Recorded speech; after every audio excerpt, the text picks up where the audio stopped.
क्या आप भी जानना चाहते हैं कि 58 साल की उम्र में ईपीएफओ से आखिर कितनी पेंशन मिलेगी?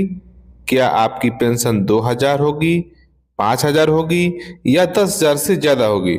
अगर हाँ, तो इस वीडियो को अंत तक जरूर देखिए, क्योंकि आज मैं आपको बताने वाला हूं कि ईपीएस 95 पेंशन का पूरा और असली कैलकुलेशन बिल्कुल ही आसान भाषा में। ईपीएफओ की ईपीएस 95 स्कीम के तहत हर कर्मचारी को 58 वर्ष की उम्र पर पेंशन मिलती है, लेकिन पेंशन कितनी बनेगी यह पूरी तरह से निर्भर करता है दो चीजों पर।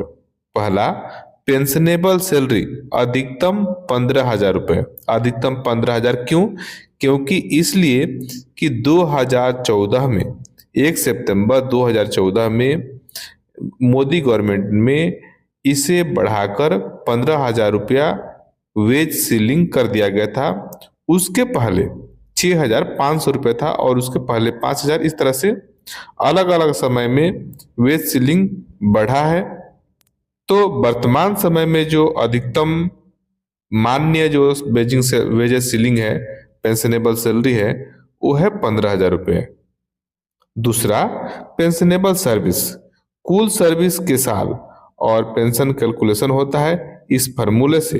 Pension equal to pensionable salary गुना पेंशनेबल सर्विस भागा 70। मान लीजिए कि आपकी अंतिम पेंशन योग्य सैलरी 15,000 है और नौकरी के कुल वर्ष 20 साल, तो आपका पेंशन जानते हैं कितना बनेगा? 15,000 गुना 20 साल भागा 70, यानी कि लगभग 4,285 रुपया प्रति माह। अगर आपकी सर्विस 20 साल से ज्यादा है तो ईपीएफओ आपको 2 वर्ष एक्स्ट्रा बोनस देती है।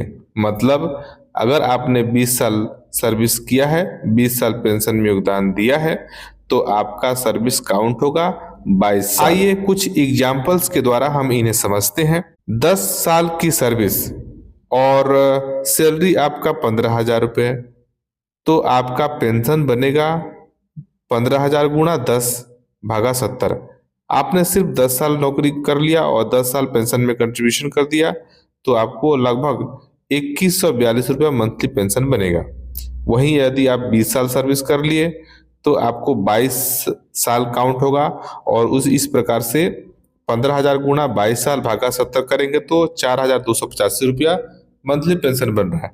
वहीं यदि आप 30 साल सर्विस कर दिए तो आपको 2 साल का बोनस मिलाकर वो 32 साल काउंट होगा और इस प्रकार से 15,000 गुणा 32 साल भागा 70 करेंगे तो लगभग आपको 3,857 रुपया मंथली पेंशन बनेगा। तो आशा करता हूँ ये जानकारी आपको अच्छा लगा होगा। दोस्तों, मिनिमम पेंशन गवर्नमेंट रूल के हिसाब से वर्तमान समय में 1,000 रुपया आपको ईपीएस में निर्धारित है। 1,000 से कम किसी को भी मंथली पेंशन नहीं मिलता है। अगर किसी को पेंशन कैलकुलेशन के हिसाब से अगर 1,000 से कम बनता है तो ऑटोमेटिक आपको 1,000 रुपया मंथली पेंशन मिनिमम मिलेगा। और एवरेज वर्कर पेंशन आज के डेट में लगभग कितना मिल रहा है? वास्तविक रूप से 2,000 से 5,000 के रूप में लोगों को एवरेज पेंशन मिल रहा है। और हायर सर्विस और मैक्सिमम पेंशन कितना है? 7,500 रुपया।